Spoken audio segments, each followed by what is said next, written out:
Gostaria de convidar a Carol, né, Carol Lasson, que é contadora já há 20 anos, né, Carol, nos Estados Unidos, e nós vamos aqui trocar uma ideia, bater um papo sobre como empreender nos Estados Unidos com segurança, né?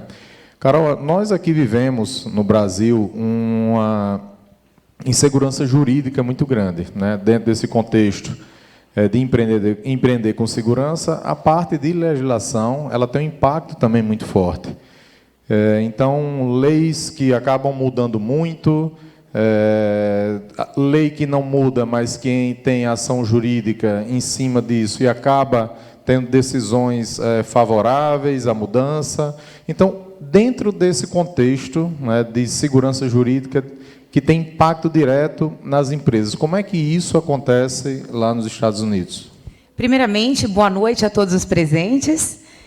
Vai ser um prazer estar aqui com vocês hoje à noite. Qualquer dúvida, no final, nós vamos falar por 35 minutos e a gente vai abrir 5 minutos de perguntas. Bom, respondendo a sua pergunta, João, nós somos um país o qual as leis nos Estados Unidos não mudam com tanta frequência. Para dar um exemplo para vocês, a nossa última reforma tributária, ela foi em 2018. Ela foi aprovada em 2018, e ela só foi implementada em 2019, uma parte dela. Outra parte dela, que deveria ter sido implementada em 2020, isso não aconteceu devido à pandemia. Então, em 2021, tivemos uma outra parte dessa lei implementada, e agora, em janeiro de 2022, uma outra parte bem mais complexa da lei, que é em relação àquelas pessoas que são residentes fiscais e possuem ativos no exterior, bem como ações de empresa. Então, para resumir, nós somos um país o qual nós temos muita segurança em relação à parte jurídica. As leis não mudam da noite para o dia, e, pelo contrário, quando nós temos uma mudança de lei muito repentina, é devido a um tornado, um furacão que nós passamos essa semana agora na Flórida, a pandemia, o qual o governo suspendeu todo e qualquer tipo de lei que estava em vigor sobre cobranças adicionais de impostos, sobre tributação sobre seguro-desemprego, sobre cobranças adicionais para aqueles que tinham um plano de saúde, que é o nosso famoso Obamacare, o qual o governo oferece um plano de saúde para a população, e aqueles os quais, quando adquirem esse plano, dizem que vou ganhar $50 mil por ano. No final, quando eles apresentam uma declaração e tem uma receita superior, pode acontecer de você ter que até devolver uma parte do subsídio recebido. Inclusive, durante a pandemia, essa lei foi suspensa, então, independente daquele benefício que você recebeu, porque teve muita gente, pessoal, que durante a pandemia aumentou muito o faturamento. Então, nós tivemos empresas que fecharam completamente, como hotéis, restaurantes, toda aquela coisa que tinha um contato direto com o turista. Mas as empresas de construção, elas aumentaram de uma forma o faturamento, que se você precisasse trocar um lustre na sua casa, você tinha que esperar 3, 4 meses para conseguir uma pessoa. Então, nós temos, nada que vocês precisam se sentir inseguro em relação, se a Carol abrir uma empresa para mim e fizer um planejamento, será que daqui 1 ano, 2 anos, eu posso estar sujeito a uma mudança de lei, que isso tudo vai cair em vão? Não, isso não existe, a lei americana não permite. Então, a nossa próxima mudança de lei, após 2018, é somente em 2025. Isso é muito bom, porque aqui no Brasil, né, a cada dia nós temos várias leis que são publicadas e a gente acaba sofrendo muito com essa insegurança e com esse volume de mudança que acaba acontecendo. Carol, para iniciar um projeto, nós já vimos aqui, né, ao longo do dia de hoje, muito se falando de planejamento para quando você quer ir para os Estados Unidos, né? Qual o tipo de visto, quanto é que você vai levar? Então, existe um planejamento que é necessário ser feito para você ter o seu projeto, né, de morar ou investir nos Estados Unidos.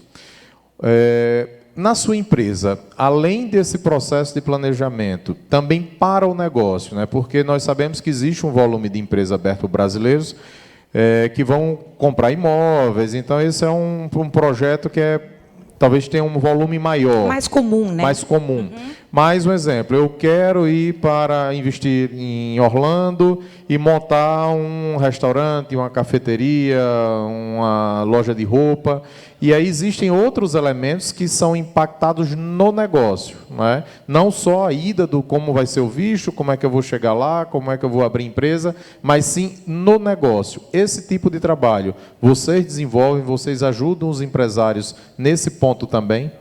Eu ajudo o empresário do momento que ele chega nos Estados Unidos, desde a parte de um business plan, viabilidade de mercado, como muitas vezes as pessoas me procuram e chegam e falam: o que você acha de eu abrir um posto de gasolina?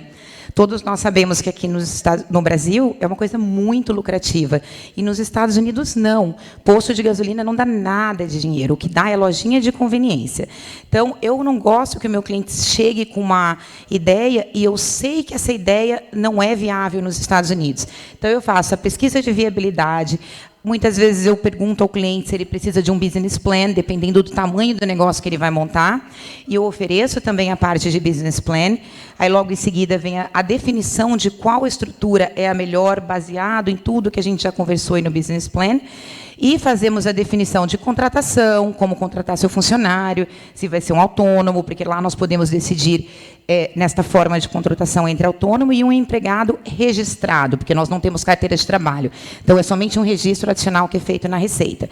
Então, aquela pessoa que é para os Estados Unidos e não sabe por onde começar, a gente dá todo o direcionamento para vocês, do dia 1 até o último dia que você precisar do nosso conhecimento e do nosso aconselhamento para que seu negócio seja cada vez mais sucedido. Porque não adianta eu abrir um negócio e daqui 3 meses o cliente chegar e falar: poxa, Carol, não está dando, eu vou fechar. Então, a minha intenção é que os negócios abram e se perpetuem, que durem por muito e muito tempo e que cada vez mais o empresário tenha resultados positivos com esse negócio. Carol, e quanto tempo é necessário, né, para se fazer o planejamento número 1, que é o desejo de ir para investir nos Estados Unidos, e esse segundo planejamento, que seria o planejamento do negócio, né? O que é que você indica em relação a uma preparação, né, 1 ano, 2 anos, 6 meses, qual seria o tempo necessário para isso? O planejamento para ir para os Estados Unidos seria o planejamento pré-imigratório. Então, definir o que fazer com os bens no Brasil, de qual forma você vai ser tributado lá, vamos mudar alguma estrutura, não. Esse planejamento, o ideal é pelo menos 1 ano. Porque, como eu disse hoje mais cedo no primeiro painel, lá eu consigo reorganizar as coisas fáceis, mas aqui no Brasil eu tenho muita dificuldade devido ao tempo da Receita, o tempo da junta, dos órgãos municipais, etc. e etc. Para aquele cliente que quer levar um negócio, eu acho que é interessante pelo menos 2 anos antes, né? Porque a gente vai ter que definir mercado, viabilidade, business plan, cliente, localização, forma de tributação, colocar em prática isso escrito, apresentar para o cliente e fazer várias simulações. Então, nem todos fazem isso. Então, por isso que nós temos negócios que estão abertos, que eu tenho clientes que são meus clientes já há 20 anos, e tenho, como eu disse mais cedo, abro pelo menos 1.000, 1.500 empresas por ano, das quais pelo menos 70% fecham, porque não tem um planejamento. Tá. Nós já conversamos e vimos que o grande volume hoje de empresas que são abertas por brasileiros lá são empresas quando vai se investir em imóveis. Mas outros segmentos também. Qual a experiência que você tem de outros segmentos de brasileiros que foram para lá e que abriram também em outras atividades que não foi para explorar a atividade imobiliária? Eu acho que o brasileiro, eu sempre digo em palestras nos Estados Unidos, é o ser humano, ou melhor, a nacionalidade mais incrível e criativa que existe no planeta. Então, eu tenho clientes que chegam lá com umas ideias que eu nunca na minha vida tinha pensado. Então, a gente tem desde cliente que quer abrir uma oficina mecânica, quer abrir uma padaria, um restaurante, uma empresa de animação, uma empresa de eventos, empresas de construção, que é muito comum, empresas de locação de carro, de gerenciamento de propriedades também. Então, todos os tipos de empresas, investimentos, o não residente, o estrangeiro, pode ir para lá, que você pode fazer. Não existe restrição. Só existem alguns casos, como, por exemplo, eu sou advogado, quero praticar nos Estados Unidos. Você não pode abrir um law firm, que é um escritório de advocacia lá, porque você tem que ser licenciado e ter as devidas licenças.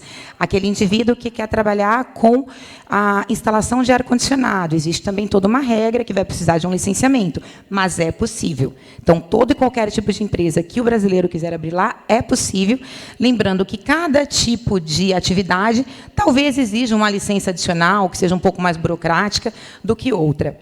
Ok. Nós sabemos que toda empresa ela precisa, e é uma grande dificuldade que nós temos, de mão de obra, não é?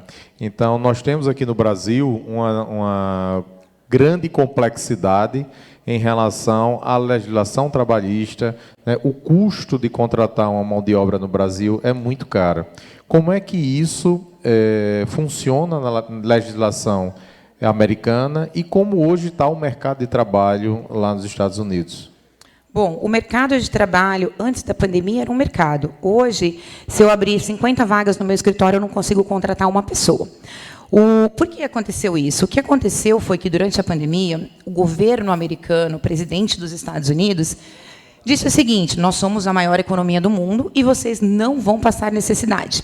Só que, como tudo aconteceu muito rápido, a pandemia chegou nos Estados Unidos no dia 15 de março de 2020, as decisões tiveram que ser tomadas com uma forma muito rápida. Então, não se pensou que cada estado nos Estados Unidos tem uma renda e um custo de vida. Então, um exemplo, nós, na Flórida, temos um custo de vida relativamente baixo comparado com os estados da costa. E o governo liberou estímulos para a população, como se todos tivessem acostumado a ter aquela renda. Então, o que aconteceu, principalmente na Flórida, é que um salário mínimo, vamos dizer, antes da pandemia, o mínimo, que quase ninguém ganhou o mínimo, tá? Era $400 a semana. Lá nós recebemos e pagamos por semana, ninguém ganha por mês. E o governo começou a injetar na economia $850 por semana para aquele indivíduo ficar em casa. Então, ninguém quer voltar a trabalhar.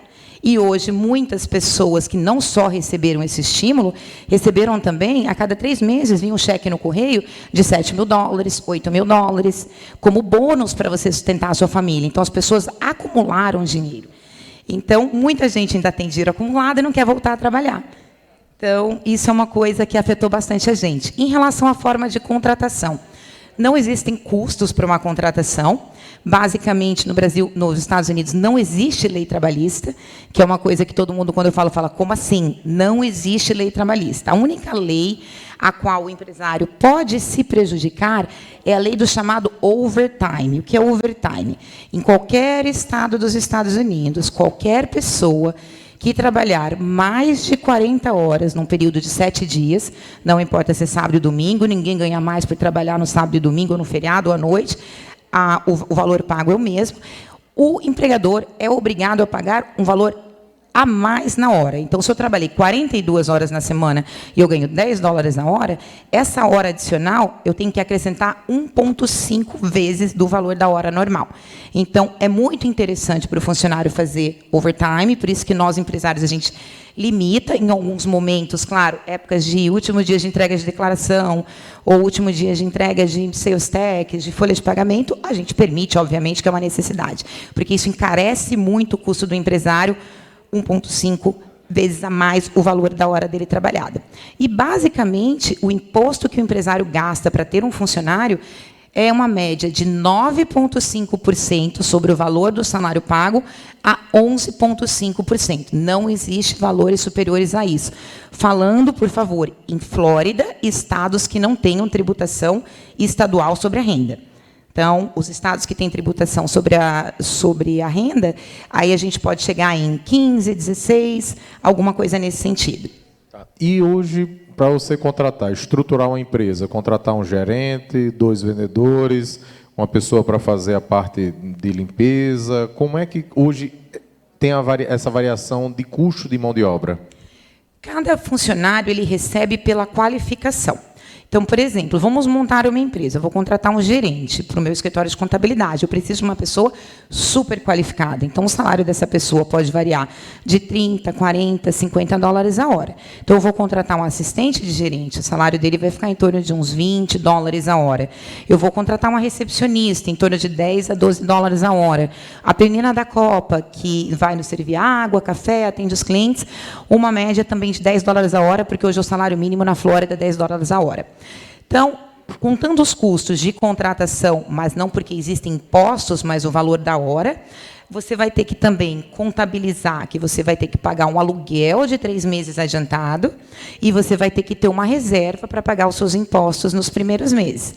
Então, se nós falarmos de um escritório de contabilidade, o que eu preciso? De um espaço que normalmente ele já vem com todas as divisórias, eu vou ter que colocar mesa, cadeiras, computadores, um servidor, enfim. Então, isso terá um custo baseado no tamanho da estrutura. E depois, dependendo, vou abrir um supermercado, então vou ter que ter prateleira, estoque, geladeira, forno, tudo isso. Então, outro tipo de investimento. Mais uma média do mais simples, e pensando naquela pessoa que está se mudando do Brasil para os Estados Unidos, o qual nós temos que incluir o custo do visto, tá? Porque sem o custo do visto o valor é menor. Em torno de 50 mil com o visto, dependendo da estrutura, se eu for abrir um supermercado, alguma coisa assim, 100 mil, 150 mil dólares. Então, tudo depende muito do tamanho do negócio. Para aqueles que já pagaram o visto e não vão ter que ter um custo com visto, como eu te disse há pouco, nós conseguimos abrir um negócio aí com 10, com 15 mil, ou até muitas vezes por menos, porque você vai ter, talvez, uma pessoa sozinha que vai abrir um escritório de consultoria. Eu vou comprar uma mesa, um computador e uma cadeira e pagar um aluguel. Então, tudo depende muito do tipo de negócio, o tamanho do negócio que você vai montar. Ok. Outra parte que nós temos no Brasil aqui, que acaba impactando muito na segurança do negócio, é a complexidade tributária, né? Porque se você pegar uma empresa que tem uma operação em 3, 4 estados, cada estado tem sua legislação, cada município tem sua legislação, então isso acaba trazendo uma insegurança, e nós já, na Gestos, nós já prestamos assessoria para alguns empresários, principalmente europeus, que vieram investir no Brasil, e existe uma dificuldade muito grande de entenderem essa complexidade do Brasil, né? Porque, geralmente, a atividade fora do Brasil ela acaba tendo uma facilidade maior na questão tributária. Lá vocês atendem em praticamente toda a região dos Estados Unidos, né? Nós trabalhamos em todos os estados dos Estados Unidos, porque eu tenho uma licença que me permite trabalhar em todos os estados. Alguns contadores têm uma licença por estado, é um tipo de licença específica, qual está limitado a trabalhar ali. E trabalhamos também com a Europa, particularmente agora com Portugal. Então, a gente tem um conhecimento tanto dos Estados Unidos como das leis de Portugal, para fazer um planejamento daquela pessoa que quer sair dos Estados Unidos, quer ir para lá, ou o cliente quer ir direto ao Brasil, Portugal. Estudamos toda a parte de acordos, que entre Brasil e Portugal a gente sabe que tem acordo, Brasil e Estados Unidos nós não temos. Então, a gente consegue facilitar, com esse conhecimento que nós temos, explicar para o cliente de qual forma ele vai ser tributado em cada local dos Estados Unidos. Nós também temos leis estaduais e municipais, mas que muito pouquinha diferença. É mais em relação à diferença de alíquota. Então, em Nova York, eu tenho uma alíquota estadual, vamos dizer, de 9%. Na Califórnia, eu tenho uma alíquota em torno de 8,5%, e alguns locais a gente tem a alíquota municipal. Mas nós temos toda uma tecnologia a qual nós conseguimos orientar o cliente e passar de uma forma assertiva o quanto ele vai gastar, dependendo do estado que ele for se incorporar ou morar. Tá. E aqui nós temos também as empresas são tributadas, né? Forma de tributação pelo lucro real, pelo lucro presumido, Simples Nacional, as pequenas como o MEI. Dentro do Simples Nacional, existem N tabelas que, de acordo com a atividade, você enquadra de forma diferente, que são impostos com percentuais diferentes. Então, a tributação, nesse sentido, em relação à empresa, existe uma complexidade ou uma simplicidade um pouco maior em relação à apuração dos impostos e como isso é tratado no dia a dia junto ao cliente? Eu acho que eu posso dizer que uma simplicidade, porque a única opção que nós temos é lucro real. O que quer dizer que você sempre vai pagar imposto sobre o líquido. Então, eu não tenho opção de escolher, eu quero presumido, eu quero simples, eu quero uma MEI. Agora, uma grande diferença que nós temos é escolher entre uma LLC e uma corporação, que vai mudar a pessoa a ser tributada. Então, numa corporação, os tributos ocorrem direto na pessoa jurídica, enquanto que numa LLC, quem é tributado são os sócios. Mas a forma de tributação é sempre lucro real, e por isso que é muito importante ter um acompanhamento mensal, para que você não deixe de contabilizar nada. Então, é muito mais simples do que aqui. Talvez a parte que seja mais complexa seria a definição, de acordo com o tipo de negócio, entre uma LLC e uma corporação. Ok.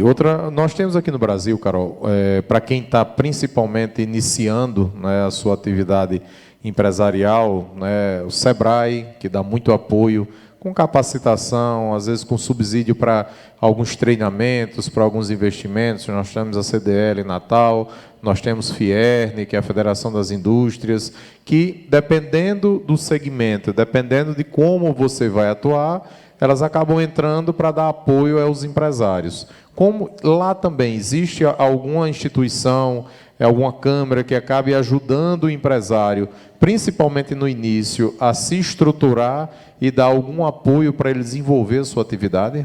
Sim, nós temos, e todos esses serviços são gratuitos, eu não sei se aqui no Brasil são cobrados. Nós temos, por exemplo, várias câmaras de comércio, nós temos a Câmara de Comércio Brasil e Estados Unidos, o qual eles se reúnem semanalmente para auxiliar os empresários, tanto na definição do tipo de negócio, de qual forma investir, e muitas vezes nesse networking você até encontra alguns serviços gratuitos para você iniciar o seu negócio. E temos também, os estados auxiliam muito. Então, se você chegar lá sem saber nada e você quiser diretamente ir à fonte, existem vídeos educacionais, o qual o estado disponibiliza para que você conheça a legislação. Então, é muito simples conseguir informação lá. E nós temos o maior órgão, que é o SBA, que é o Small Business Administration, que, inclusive, foi quem controlou todos os empréstimos durante a pandemia. Então, o governo liberou lá 4 trilhões, depois mais 5 trilhões. O SBA teve que fazer toda a definição e organização de qual forma isso seria distribuído, mas todos os empréstimos tiveram que passar na revisão deles. Então, os bancos se aplicava com o banco manda para o SBA, e o SBA falava, essa empresa qualifica ou não qualifica. Então, é muito simples e tudo gratuito. É um apoio, né, que sempre, principalmente no início, que tudo é novo, né, principalmente para quem vai do Brasil para lá, região diferente, cultura diferente. Então, realmente, quanto mais estudo, quanto mais informação tiver, a possibilidade de sucesso acaba sendo maior. Um outro ponto que também tem impacto na operação das empresas é a parte de investimento, né, de disponibilidade financeira. Nós sabemos que, de uma forma geral, quem vai investir em um imóvel, se tiver em torno de 30% do valor, consegue ter um financiamento, né, passando pela análise, em torno de 70%. Para quem vai abrir uma empresa lá e precisa de capital de giro, né, para a sua atividade empresarial, para pagar funcionário, para comprar estoque, aluguel, seja lá o que for. Existe também alguma linha de crédito que é disponibilizado, a uma taxa de juros que seja mais baixa? Como é que isso funciona? Existe sim. Para nós, por exemplo, os que somos residentes, lá nos Estados Unidos você tem que dever para ter crédito. Então, se eu não dever no meu cartão de crédito, se eu não tiver um financiamento de uma casa, de um carro, eu não tenho histórico de crédito. E é muito comum o americano não ter cartão de crédito e não ter histórico de crédito. Então, ele não consegue nenhum tipo de financiamento nesses meios tradicionais, os quais as alíquotas são muito baixas. Então, aquele empresário que acabou de chegar e não tem esse histórico de crédito, existe o que a gente chama de hard loan. Hard loan é um loan mais difícil, mas em termos de juros que você vai pagar. Então, você vai encontrar empresas que vão oferecer uns juros, uma média aí de 12, 15, 18, 20% ao ano, tá? Não é mensal. Em contrapartida, que nós que moramos lá e temos um histórico de crédito, a gente conseguiria o mesmo empréstimo, não hoje, porque os juros estão lá em cima, mas numa média de 3,5%, 4,5% ao ano. Então, a grande diferença é qual a taxa de juros você vai pegar. É igual quando você vai comprar um carro. Acabei de chegar, não tem como viver nos Estados Unidos sem carro. O transporte coletivo, a não ser nas grandes cidades, grandes mesmo, como Nova York, Los Angeles e outras capitais, existe metrô, existe ônibus. Na Flórida, não existe, né? Nós sabemos que se você chegar lá sem um carro, você não consegue nem conseguir um trabalho. E você não vai ficar saindo de Uber para tudo quanto é lugar. Então, para comprar um carro, é a primeira coisa. A pessoa chega lá, aí a gente tem o que a gente chama de buy here, pay here. Compre aqui e pague aqui. Então, você escolhe o carro que você quer, só que eles vão te oferecer a taxa de juros que eles quiserem, que pode chegar até 24% ao ano. Que já é uma taxa mais alta. Imagina, né? Eu compro o carro com 0%, 2% ao ano. É altíssimo para mim. Carol, aqui também nós temos um termo que ficou muito depreciado, né, com alguns escândalos que tiveram ao longo do tempo, que são as offshores. E nós sabemos que lá a utilização de offshores ela traz benefício fiscal, né, e economia tributária em algumas operações. Queria que você falasse um pouquinho, né, para esclarecer e desmistificar um pouco da utilização do offshore lá e quando é interessante aonde pode ser montado, né? E como é que isso funciona dentro da operação das empresas? Claro. Aqui no Brasil, o offshore ficou muito mal vista porque as pessoas utilizaram as offshores de forma errada. Porque, lembrando, o offshore não é paraíso fiscal onde você vai fazer coisa errada. O offshore é a expressão, a tradução dela é uma empresa fora do país onde você é residente. Então, se você brasileiro for para os Estados Unidos, você tem uma offshore. A sua empresa brasileira é uma offshore. E nós temos lá o que a gente chama de blacklist, que seria a lista negra. Então, quais são os tipos de locais que os Estados Unidos olham e falam, opa, tem alguma coisa errada, por que você está nesse lugar? Por exemplo, o Uruguai. O Uruguai foi usado por muitos anos. Hoje, eu não recomendo para ninguém que esteja nos Estados Unidos abrir uma empresa lá. Então, hoje nós temos algumas empresas nesse blacklist, mas nós temos outros locais como Ilhas Virgens Britânicas, Panamá, Bahamas, Cayman Islands, Suíça. Para aqueles que hoje está muito comum no Brasil as pessoas abrirem empresas de jogo, que hoje no Brasil você consegue colocar uma plataforma. Então, Curaçao é um lugar que é muito amigável para aqueles que querem abrir um cassino online ou uma plataforma de jogo virtual envolvendo dinheiro, a gente incorpora lá. Então, dependendo do tipo de investimento e o objetivo da abertura dessa empresa, nós vamos escolher um local que vai lhe favorecer em relação à legislação. E lembrando que a maioria desses lugares não tem imposto de renda, a não ser no caso de uma empresa operacional, que isso daí, com certeza, você vai ter que pagar alguma coisa, mas é um imposto muito mais baixo do que aquele praticado no Brasil e no próprio Estados Unidos. Tá, e nesse caso, abre-se uma empresa, um exemplo, nas Ilhas Britânicas, e como isso é operacionalizado lá, se quiser utilizar uma empresa para fazer a aplicação na XP, se quiser fazer abrir uma outra empresa para comprar imóveis, se quiser abrir uma outra empresa para atividade operacional, como isso funciona? Normalmente, as offshores não são usadas por nós residentes, porque nós residentes temos uma transparência total de tudo que a gente tem. Então, para mim, não funciona eu, Carol, abrir uma offshore para fazer um investimento bancário, porque independente se está nas Ilhas Virgens Britânicas, eu sou a dona e eu tenho que declarar tudo. Então, é a estrutura usada para o não residente ou para pessoas que querem internacionalizar negócios e não vão viver lá. Então, um exemplo que é maravilhoso é, por exemplo, eu quero investir nos Estados Unidos, quero ter uma conta na XP. De que forma você vai ter uma conta na XP e não pagar imposto de renda? Zero de imposto de renda nos Estados Unidos, através de uma offshore. Porque as empresas não residentes, elas somente são tributadas sobre dividendos. Então, a gente conversa com o gestor da conta, inclusive apresenta e recomenda quais tipos de aplicação esta pessoa pode fazer para que se encaixe no meu planejamento fiscal. Então, isso é uma coisa assim que é o que atrai mais o estrangeiro, é isso. E um ponto que, quando eu falo, todo mundo fala, é verdade, é o seguinte: muita gente quer levar dinheiro para lá e vai falar, mas se eu colocar meu dinheiro investido e eu precisar de 80% desse capital para comprar um imóvel ou para uma situação de emergência, meu dinheiro vai estar comprometido. A maioria dos bancos, os quais fazem investimentos para offshores e não residentes, eles oferecem uma linha de crédito sobre o seu investimento.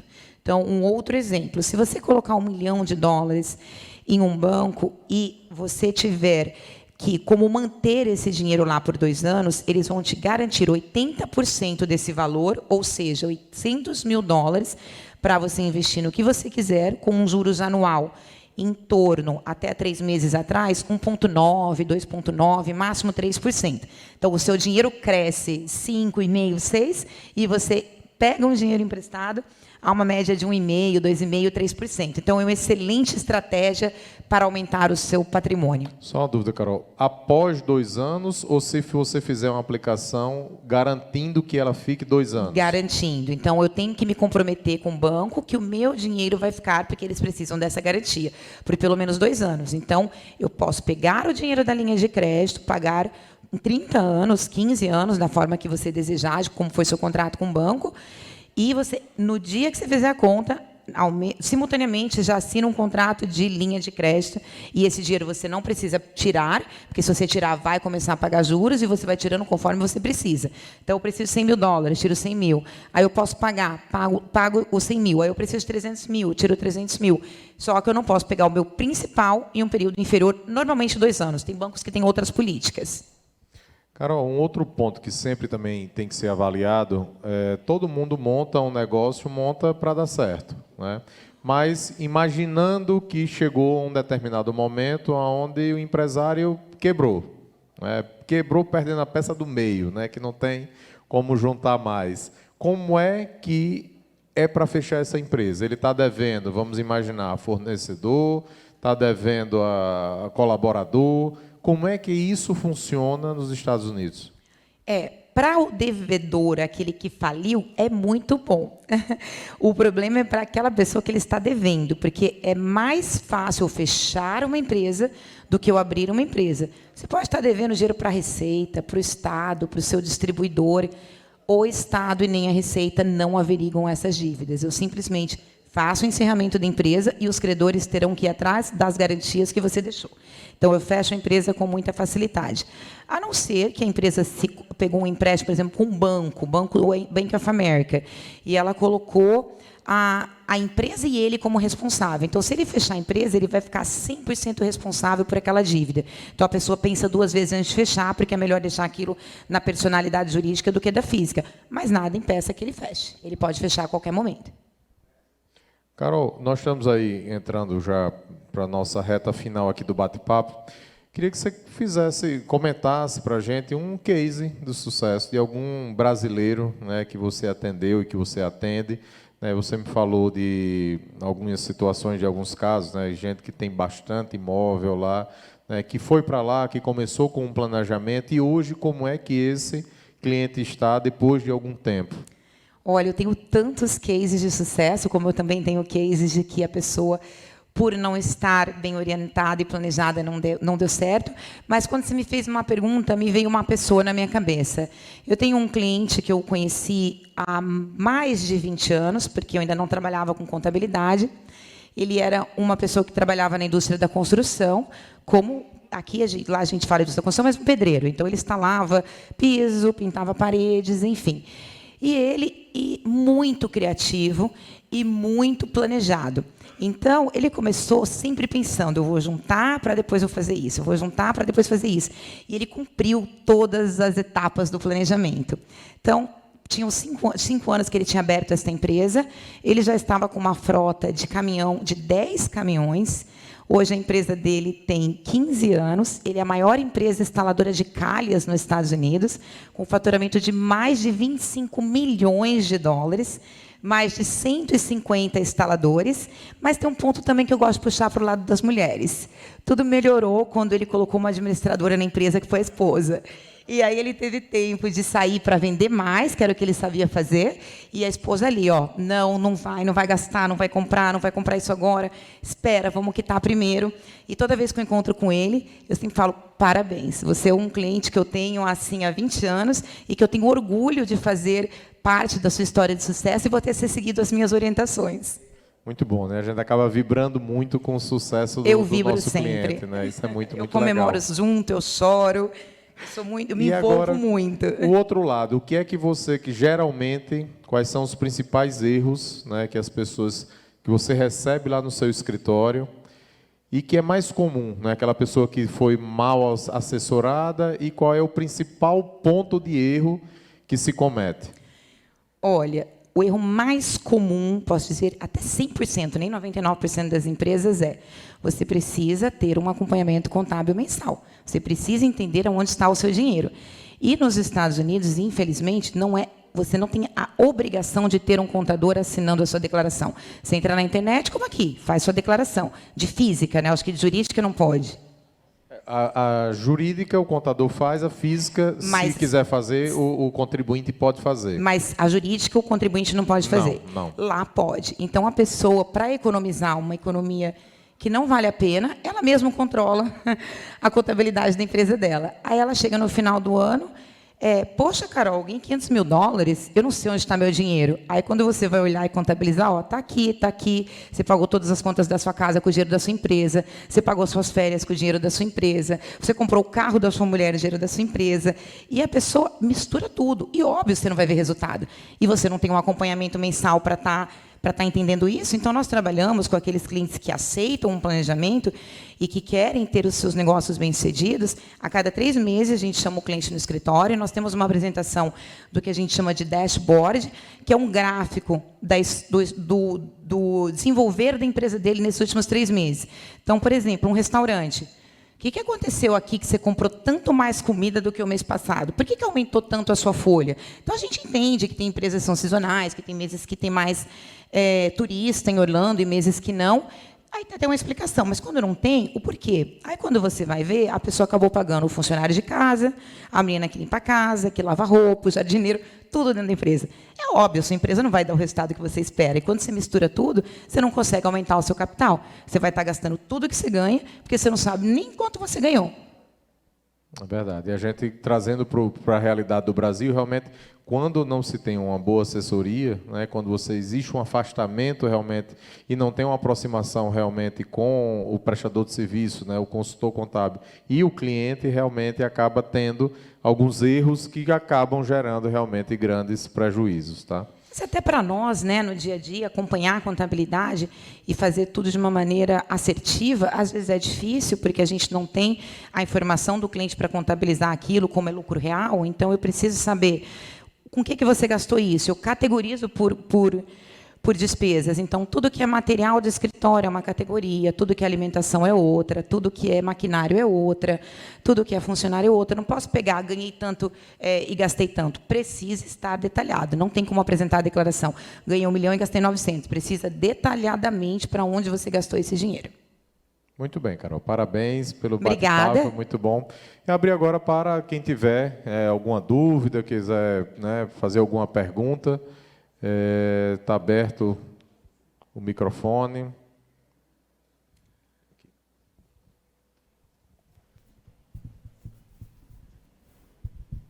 Boa noite.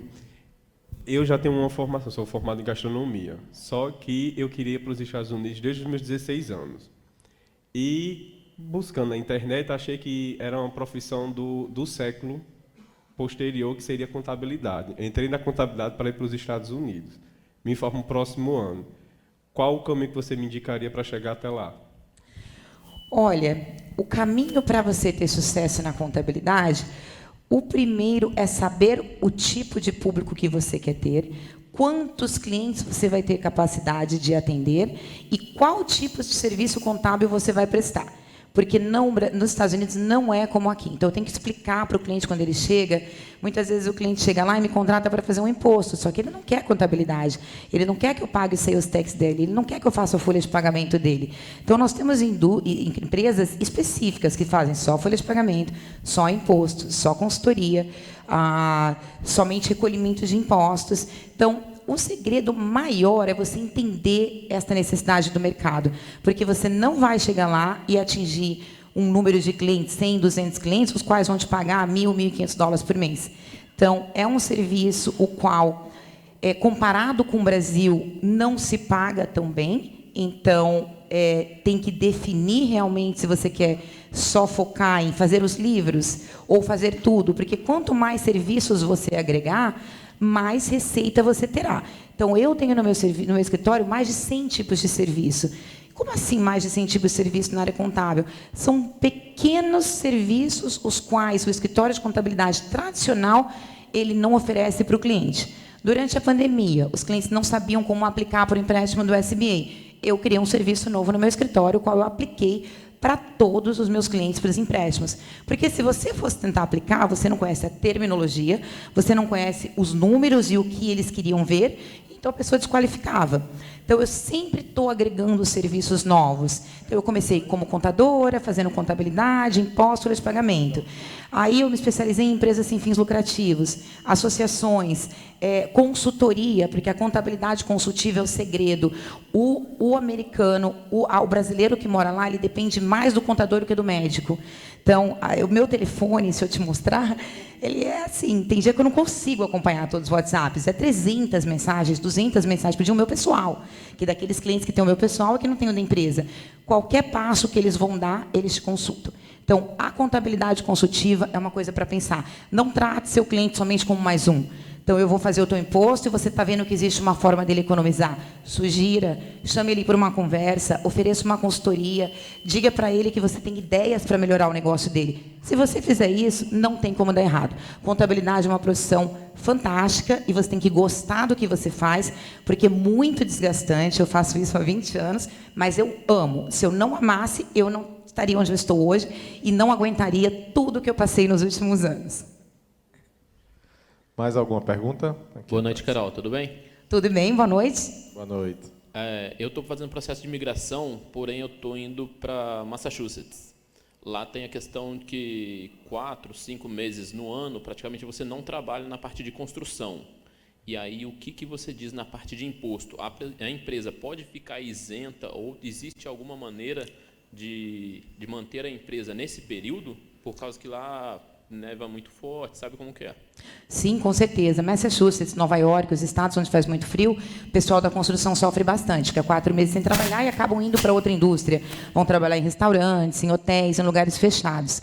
Uma empresa sem atividade pode ficar em stand-by por 1 ano, 2 anos, você não vai pagar nada de impostos. A única coisa que você vai ter que pagar é para que sua empresa tenha uma situação regular perante o estado o qual ela foi criada. Como você vai estar em Massachusetts, eles vão te cobrar $500 por ano para manter a sua empresa aberta, que é uma taxa que a gente chama de annual report. Na Flórida já é bem mais barato, $150 o ano. Então você mantém a sua empresa fechada, em stand-by, apresenta uma declaração de isento e paga a taxa de recadastramento, que é obrigatória em todos os estados, uma vez ao ano, para que a sua empresa mantenha o status de ativa.